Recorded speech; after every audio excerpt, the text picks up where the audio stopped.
Olá, amigos. Eu resolvi fazer uma coisa um pouco diferente para passar meu tempo na quarentena e queria conversar com vocês sobre a situação que a gente tem vivido hoje no país e conversar principalmente sobre como o economista pode ajudar a lidar com essas situações, muito embora nós economistas tenhamos a tendência de muitas vezes se colocar numa posição que não deveria ou se colocar numa posição de ter soluções e as soluções não derem certo. Mas eu prometo fortemente tentar evitar ideias muito fora da caixa da caixa e que não façam sentido dentro de um consentimento maior da profissão. Não que os consentimentos maiores da profissão também não tenham seus problemas. Eu quero começar primeiro com uma coisa que parece que o governo finalmente prestou um pouco de atenção, que é essa questão justamente de uma ajuda, né, uma renda emergencial básica. Essa ideia é boa, a ideia do governo é fazer um voucher. A minha única questão com a forma como o governo tem estruturado é que ele não tem sido muito claro na operacionalização disso. E o valor sugerido, que é um valor de R$ 200, é um valor que me parece muito pequeno para o momento que nós estamos vivendo. É, Existem propostas na internet, existem propostas de especialistas, como a Marcelo Medeiros, a Mônica de Bolli, que são propostas na linha de você fazer um benefício maior, né? A Mônica propõe em torno de R$ 500 por mês. Existe uma proposta circulando na internet de garantir no máximo por família em torno de R$ 1.500. E são valores que eu considero muito mais razoáveis e, dada a gravidade da crise, eu acho que são, em vez de 4 meses, como o governo propõe, deveriam ser 12 meses. Outra coisa também, eu acho que a operacionalização disso precisa ser bem desenhada, mas eu acho que a forma de fazer com que atinja o maior número de pessoas é permitir qualquer CPF válido no Brasil a tirar esse dinheiro. E existem modalidades de como você pode lidar com isso. Você pode fazer com que as pessoas paguem depois ou não. Hoje tem uma coisa muito interessante sendo proposta por um economista que é um economista considerado, sim, referência. Ele foi assessor econômico do Bush, mas na verdade ele é referência porque ele é muito respeitado entre seus pares nos Estados Unidos, e ele tem vários livros de graduação de introdução à economia. É um cara chamado Gregory Mankiw, e entre as propostas que ele faz, uma delas é principalmente você desenhar um imposto nos próximos anos que paguem parte dessa ajuda, né, dessa renda básica emergencial, caso a pessoa tenha a condição de pagar. Caso ela mantenha sua renda ou ela tenha perda de renda ou ela esteja num limite mínimo, ela não pagaria de volta essa renda básica emergencial. Acho que essa é uma proposta inicial razoável. Por outro lado, eu vejo com preocupação, felizmente, existem pessoas sérias no Brasil que estão pensando em soluções para outros problemas. Uma das grandes questões que vão afetar muitas pessoas é a falta de você ter caixa. As empresas, pequenas e médias empresas, precisam de caixa para pagar seus empresários, pagar seus empregados, pagar fornecedores, pagar conta de luz, enfim, pagar várias contas. E existem ideias muito boas circulando. Felizmente, o Scheikman, o Armínio Fraga e o Vinícius Carrasco propuseram uma linha de crédito muito fácil de ser desenhada, que tem como visão você ceder aos juros Selic para as empresas poderem financiar facilmente caixa, sem limites, e aí você usa meio que uma espécie de um pacote de 100 bilhões. É uma ideia que nos Estados Unidos vai ser aplicada e o Brasil deve fazer isso. E é importante lembrar que a Selic é 3% ao ano, mais ou menos, não, 3 não, perdão, é um pouco mais elevado que isso, mas agora eu tô nervoso no vídeo, não vou lembrar. Tá 3,75, não vou lembrar. Mas é em torno talvez chegue a 3,5%, mas acho que está entre 3% e 4% ao ano. Mas você tem que considerar que, como muitos empresários vão quebrar, esses empresários vão precisar, na verdade, esse apoio do governo vai ser um apoio subsidiado de alguma maneira. Haverá algum risco de default, então, na verdade, esse montante que vai ser emprestado para as empresas pode prejudicá-las, pode prejudicar o governo, mas esse é o momento de gastar. A gente está numa situação que é uma crise muito grave, as pessoas precisam entender isso, e é como se fosse uma espécie, hoje a gente vive uma espécie de plano Collor, só que é um plano Collor onde não é o dinheiro que está parado, são as pessoas não podem ir trabalhar, as pessoas não podem consumir, as pessoas não podem fazer nada. É, isso é muito preocupante. Então você precisa tomar medidas extraordinárias, e hoje não tomar medidas extraordinárias significa, e demorar para tomar essas medidas, significa ampliar a recessão, significa prejudicar trabalhadores, empresas, os mais necessitados, os vulneráveis, enfim. Então você precisa garantir uma espécie de seguro social que amorteça essa queda grave que vai ter de emprego, de salário, e a gente vai cair muito e a volta vai ser demorada. Então a gente precisa tomar as medidas corretas para evitar que essa queda seja tão drástica, especialmente para quem precisa. Então já falei agora da transferência, já falei da linha de crédito, que são coisas ligeiramente consensuais, assim, em grande parte consensuais. Acho que existe uma coisa que não é tão consensual, mas que vai ter que ser debatido de alguma maneira, são apoios diretos, né? Transferências para empresas. Assim. A gente está pensando em renda básica para informais, para pessoas vulneráveis, mas a gente não está... E linhas de crédito para empresa, mas talvez a gente precise injetar dinheiro nas empresas. E a forma de fazer isso não é muito trivial. Eu não tenho uma ideia clara de como fazer isso nesse momento. Eu acho que dá para fazer, não é tranquilo, mas dá para fazer de alguma maneira. Pode ser realmente um subsídio do governo a determinadas empresas, e isso tem que ser desenhado de alguma forma. Mas uma forma que você tem como operacionalizar isso de alguma maneira era um caminho que o governo tentou, mas como é um governo inepto e um governo que não pensa direito as propostas e tem uma visão meio liberal tosca, que não entende as dinâmicas de poder nas relações de trabalho, as dinâmicas de poder e as dinâmicas operacionais do poder político, não consegue fazer essas coisas com eficácia, mas a ideia da suspensão do trabalho ela não é absolutamente incorreta. Países da Europa têm feito reduções de carga horária, reduções de trabalho, mas isso é acompanhado com a possibilidade do trabalhador receber, às vezes, seguro-desemprego, e, na verdade, o governo geralmente entra para compensar quase toda a perda salarial que o trabalhador tem. Acho que a gente tem que pensar isso aqui no Brasil, desenhar isso de alguma maneira que para o trabalhador faça sentido ele continuar na empresa e para o empregador faça sentido ele manter o contrato de trabalho e não demitir o seu empregado, pelo menos no período da paralisação, e depois a gente vai pensando em como desenhar isso melhor. Acho que tem uma coisa legal também, uma ideia que tem sido proposta, acho que tem que ser debatida, tem que ser trabalhada, que é a ideia de você liberar geral o FGTS. Eu não sei se liberar geral seria factível hoje, mas acho que a gente tem que meio que, assim como no Plano Collor, abrir as torneirinhas. Então, poder potencializar o FGTS de alguma maneira, para que as pessoas possam saldar dívidas, pagar contas, certas contas essenciais, tipo conta de luz, com esse dinheiro do FGTS.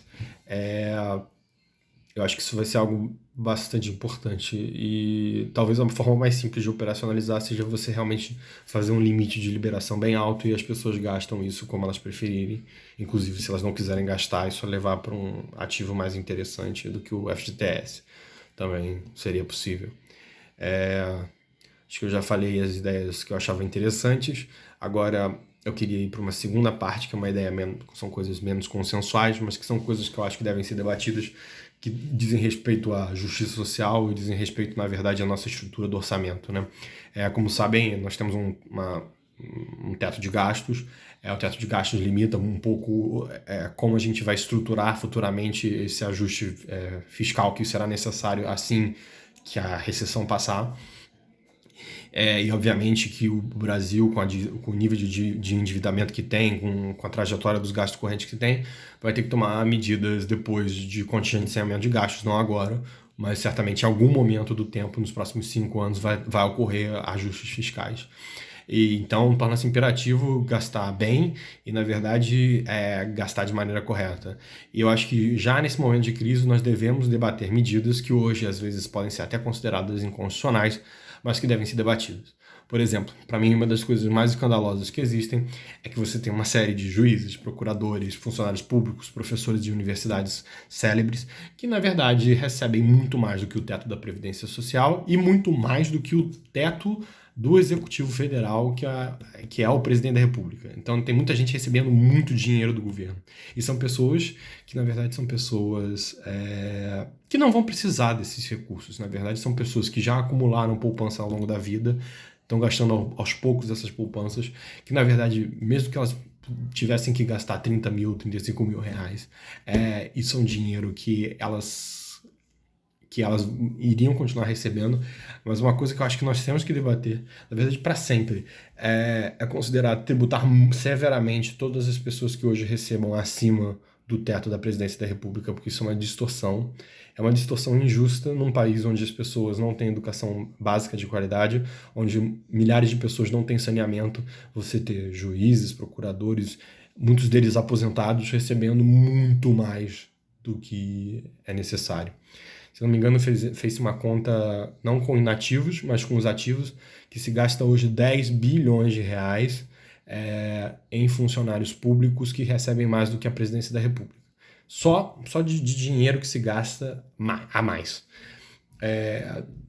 Outras discussões que estão sendo levantadas são discussões que dizem respeito a aumentar imposto de renda, um possível imposto sobre grandes fortunas. Primeiro, sobre o imposto de renda. Eu, em geral, sou a favor de você mudar a estrutura dos tributos. Eu acho super importante para o Brasil, de uma questão de justiça social.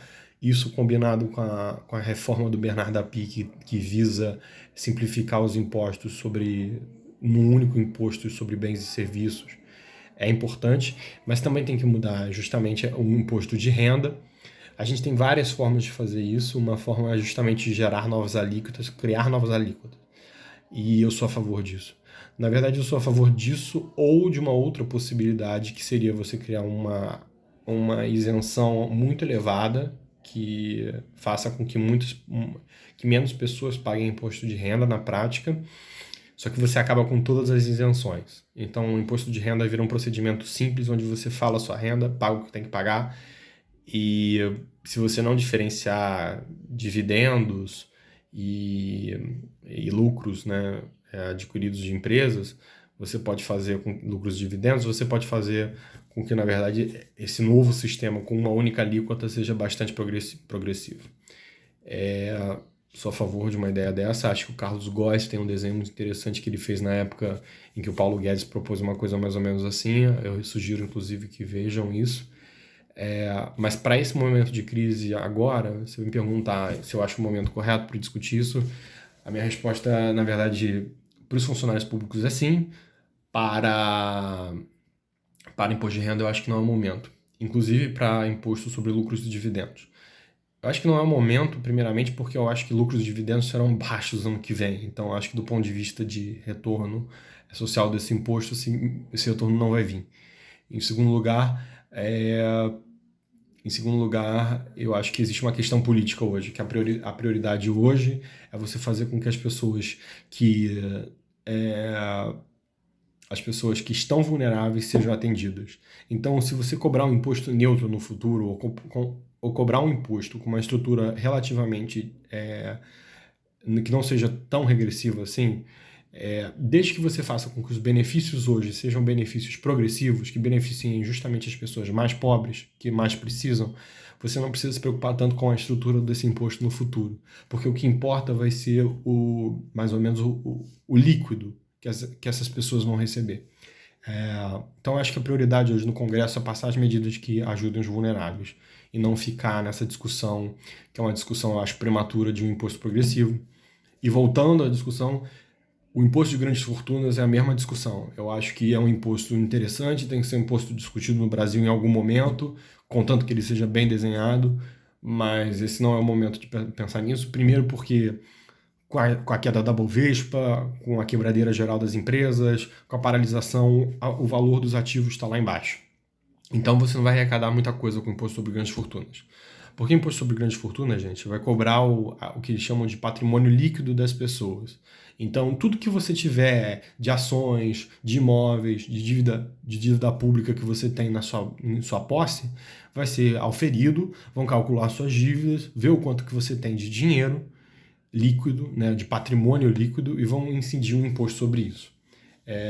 Não é um imposto trivial de cobrar, eu não vou discutir isso agora, mas eu acho que é importante focar nesses dois aspectos. Politicamente é difícil, e além de ser politicamente difícil, é um imposto que não vai dar muito retorno num curto prazo.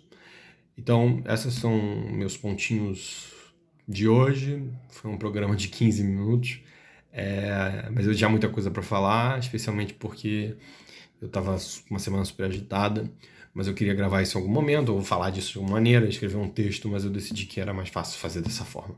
Então, dei minhas ideias, eu espero que isso ajude na discussão. Eu realmente acho que a questão do funcionalismo público tem que ser debatida agora, porque você tem um dinheiro colossal sendo gasto hoje em inativos e até em funcionários ativos que deveriam ser reestruturados.